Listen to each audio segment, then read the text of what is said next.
Hello again, welcome to the third of my tutorials on Blender's grease pencil tool. Last week I posted this online. I'm going to try and recreate that now. Alright, let's get started.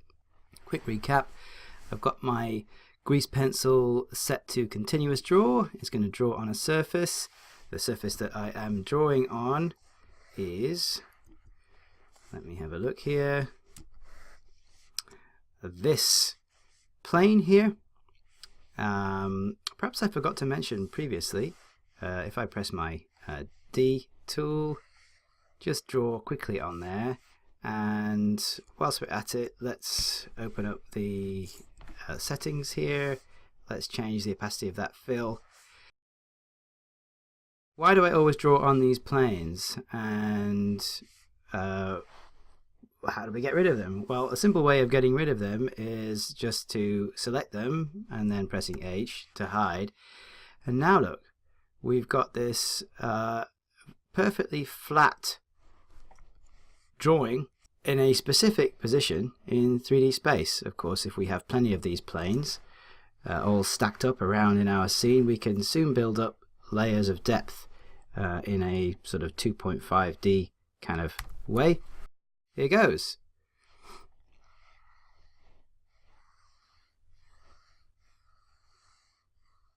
Let's give this one a little bit more height.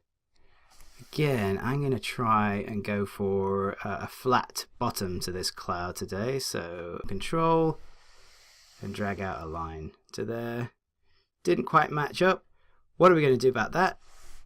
On this occasion, we're going to go into grease pencil edit mode. The way I do that is by pressing D tab. And you get this on my computer, you get this little pie menu popping up. I better just backtrack and show you why that happens. So I'll escape out of that first of all. If I press Command comma or Control comma or what is it, Alt Shift U as well, Control comma, I will get my Blender user preferences menu set up, go into add-ons up here. I'm going to search for pi. Okay, and at the moment you can see I've got pi menu official enabled. There's one with even more functionality here by Sebastian Koenig and the gang. Today I'm not going to go into that, but if we just look under this menu here, you can see that we have access to all these different pi menus which are invoked using these different keys here. You can set the shading mode, you can open up the snap menu and so forth. Now what I just did, I think what Blender did was it registered that I had pressed tab, so it went into this mode option here. If I disenable it, like that, and then go back into the 3D viewport, if I now press D tab, let's see what happens. Watch down here where I've got my mode selector. D tab, you can see it shifted to edit strokes, and we've got a few slightly different options coming up here. I think I'm going to go back and jump back into my user preferences, and I'm going to open that menu again, partly because I'm sort of trying to train myself to use the pi menus, because I think it can lead to a really efficient workflow, especially when you're jumping in and out of shading modes, etc, etc. It's much better than having to come down here and fiddle faddle in these little drop downs at the bottom in the header. Okay, so here we are in edit strokes mode. What does that mean? Well, let's open up the T panel again on the left. Let's give ourselves a bit more space here. Drag that out to the right. But the one that I'm particularly interested in today, there are so many options under here, it's crazy. Sculpt strokes. And here at the top we have the kind of tool which is available to us.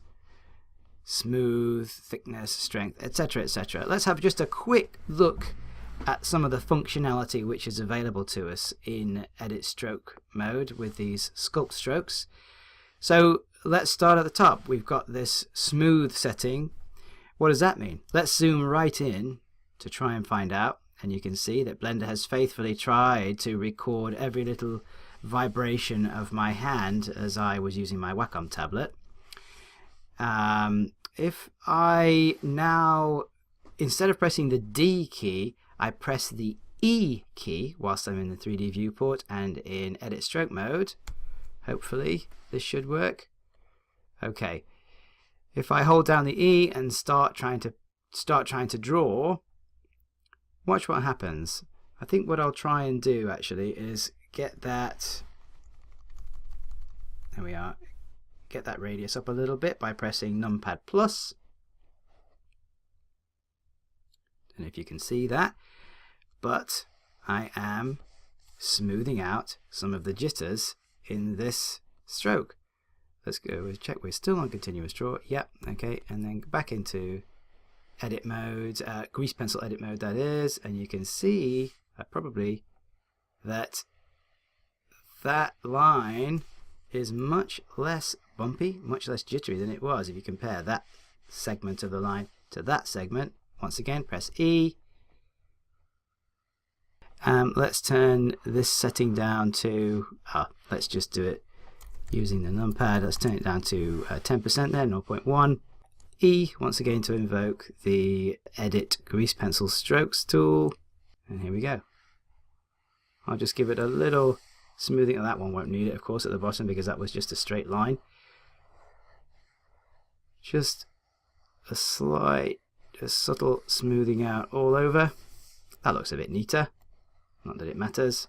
Okay, now what about down here where those two strokes don't quite match up? Of course, we are in a kind of edit mode, and although we can't see it at the moment, this stroke is made up of a whole load of points. If I press A to select all, we can start to see them. There they all are, highlighted in my case in orange.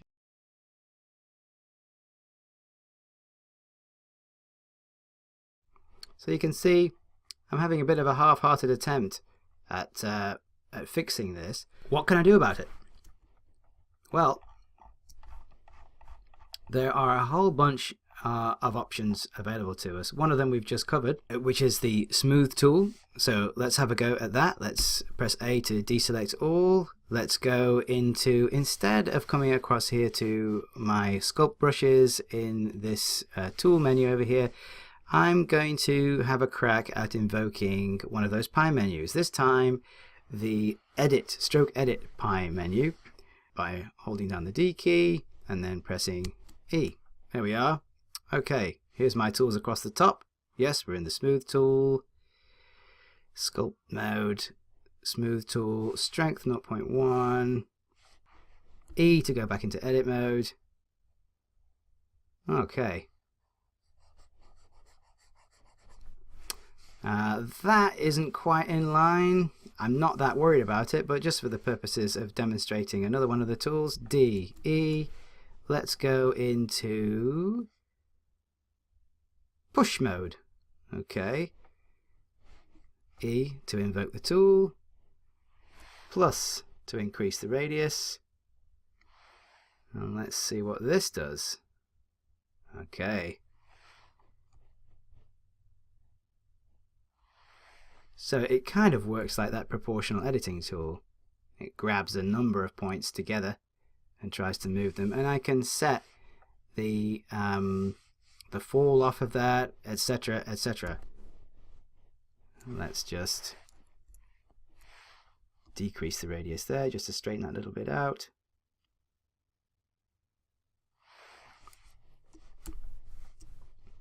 Okay.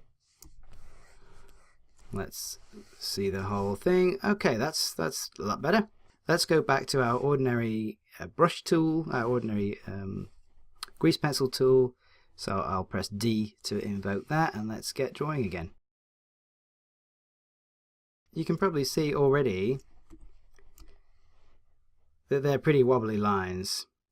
Rather than having to go back and smooth those out, I'll just demonstrate that to you one more time. I'll go into my DE pie menu, select the smooth tool, press E to invoke the tool, and start smoothing this out. That works perfectly nicely. But if you know really the kind of quality of line that you want, then you've already got access to some smoothing before you even draw. Down here underneath the drawing brushes option. So let's have a look. Here we are. Smooth is set to 0. So let's come across here and let's press the D key and the right mouse button, and let's just delete all of this. Whilst it's pressed down, I'm going to press the plus, numpad plus, to increase. Of course, whilst I am in edit strokes mode, I don't really need to do that. I can just use the box select, B, box select, X, delete points, D to start drawing again. Let's zoom out. This time I've got my smoothness over here under the drawing brushes set to, let's say, 1.5. What's the maximum actually? Is it 3? It's 2. Okay, let's set the maximum. Let's set it to 1.5. D to invoke the grease pencil tool, and let's start again. I'm not sure how well you can see that, but I can see as I go along, I get a wobbly preview which then straightens itself out as Blender smooths out that stroke for me. Okay. Alright. What about this boring stroke? Let's try something a little bit different. Let's try this marker pen here. Let's just do a quick test, see what that looks like. Alright, that's a little bit more of an interesting stroke. Thickness is 10, sensitivity is 2. Let's see. Last time I didn't have much joy altering the thickness of my stroke. I've had to go into my Wacom settings, and you can see there that I am getting some variation there. So let's stick with that. B to box select, escaping from the grease pencil tool. X to delete, delete. Okay, marker pen, thickness set to 10, sensitivity set to 2, smoothness set to 1 in this case. Yeah, let's see how that works. Okay, and let's draw some little eyebrows on that fella. D to invoke it.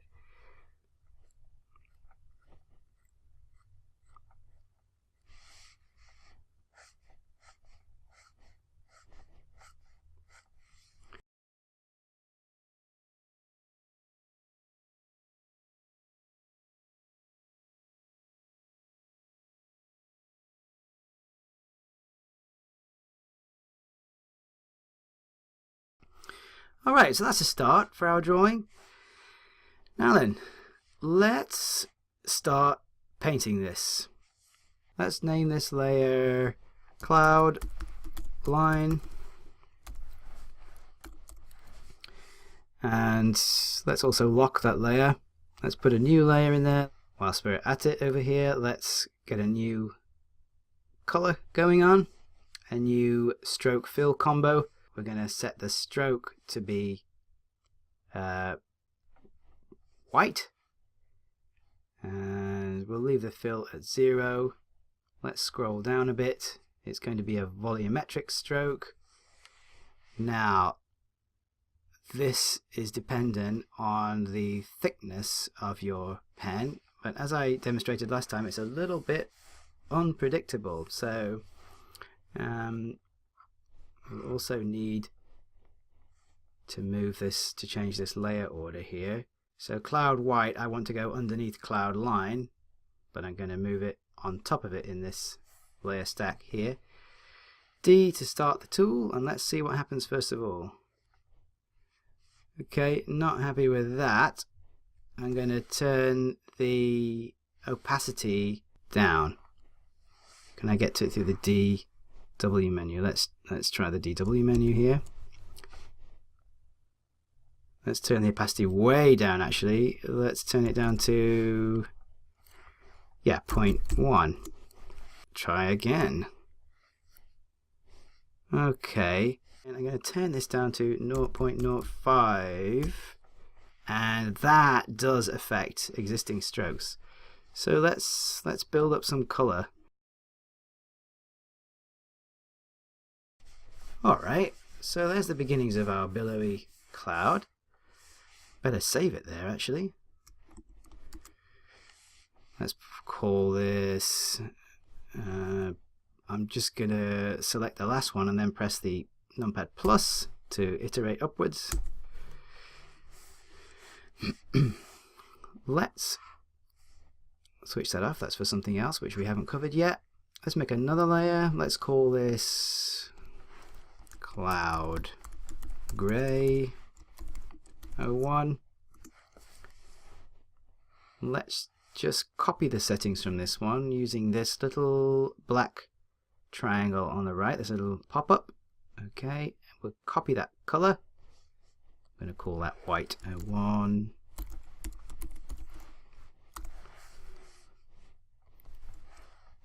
Call that black line. Call this gray 01.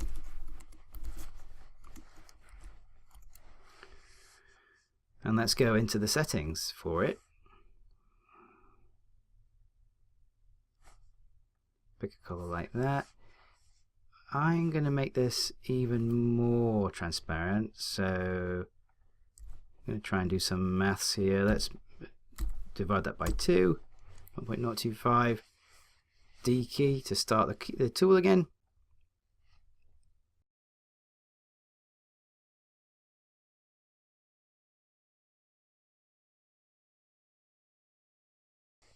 Let's make another layer. This one's going to be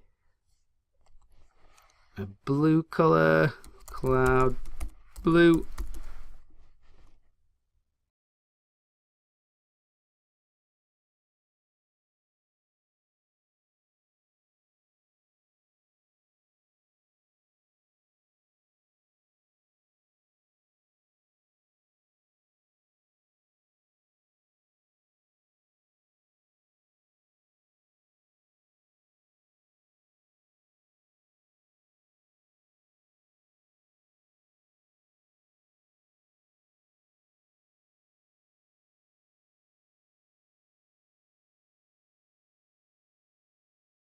So there you have it. You can get some fantastically painterly results using Blender's grease pencil tools.